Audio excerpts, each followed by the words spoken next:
ମୁଁ ଅଭୟ କୁମାର ମୋର YouTube channel ମାଧ୍ୟମରେ ସମସ୍ତଙ୍କୁ ସ୍ୱାଗତ ଜଣାଉଛି। ତ ଓଡ଼ିଶା ଷ୍ଟାଫ୍ ସିଲେକ୍ସନ୍ କମିଶନ ପକ୍ଷରୁ ଏକ ଇମ୍ପୋର୍ଟାଣ୍ଟ ନୋଟିସ୍ଟି ଆସିଛି।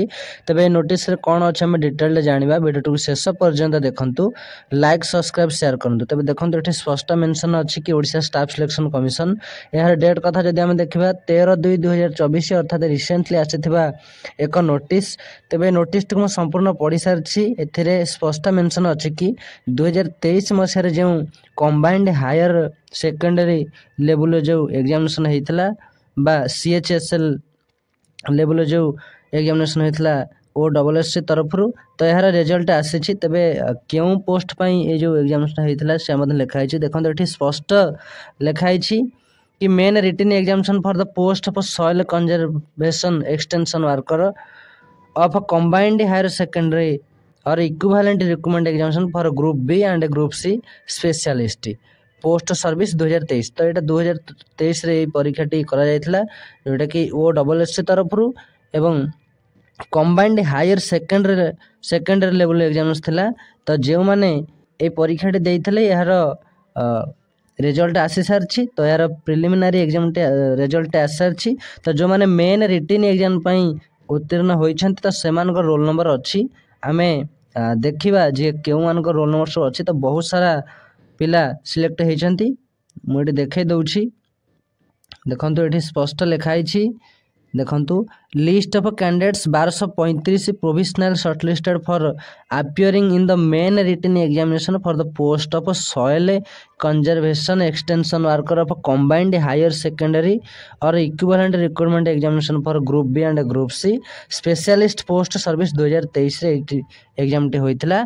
तो जो माने एई एग्जाम ने प्रिलिमिनरी एग्जाम रे उत्तीर्ण होइछन से माने मेन एग्जाम टी देबे। तो मेन एग्जाम रे केउ मान देबे तार रोल नंबर आसीछि। मु देखौछि एठी देखंतु एठी स्पष्ट मेंशन ହେଇछि। देखंतु रोल नंबर ହେଇछि, मेन रोल नंबर सब लेखा ହେଇछि एवं सनकर कैटेगरी मध्ये सब एठी लेखा है। तो जो माने एई 2023 रे CHSL एग्जामिनेशन देइथिले OSSC तरफरु जो एग्जाम टी कंडक्ट कराइथिला। तो सेमानक रोल नंबर मध्ये देखि परिबे जदि सेमाने प्रिलिमिनरी क्लियर करिकि मेन रिटन एग्जाम पई उत्तीर्ण होइछन। देखंतु बहुत सारा रोल नंबर अछि।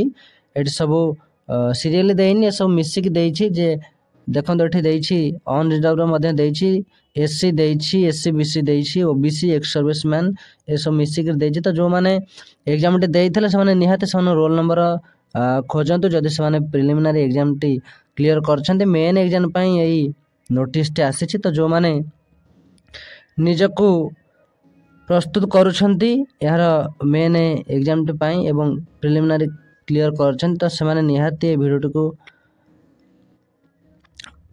भल भाव देखि न। तो देखो आ गोटे इम्पोर्टाट कथा कहूँ। देखो ये लिखाई कि the date of main written examination will be intimated in due course. तो परवर्ती समय जो मेन रिटन एग्जाम कौन केबे हम ता वेबसाइट माध्यम से नोटिस देबे। तो निहाती जेबे भी नोटिस आछे मो चैनल माध्यम प्रोवाइड करी। तो पिला माने एई वेबसाइट को रेगुलर विजिट करंतु, एठी निर्देश दिया जायछि। तो फाइनल आम जाना पाइली कि 2023 रे जो CHSL एग्जाम टे होता ओडिशा स्टाफ सिलेक्शन कमिशन पक्षर कंबाइंड हायर सेकेंडरी लेवल टी जो एग्जाम होता जोटा कि पोस्ट रही है कौन ना soil conservation extension worker of combined higher secondary. तो जो सॉइल कंजर्वेशन एक्सटेंशन वर्कर जो पोस्ट रही है यार होता CHSL लेवल रो।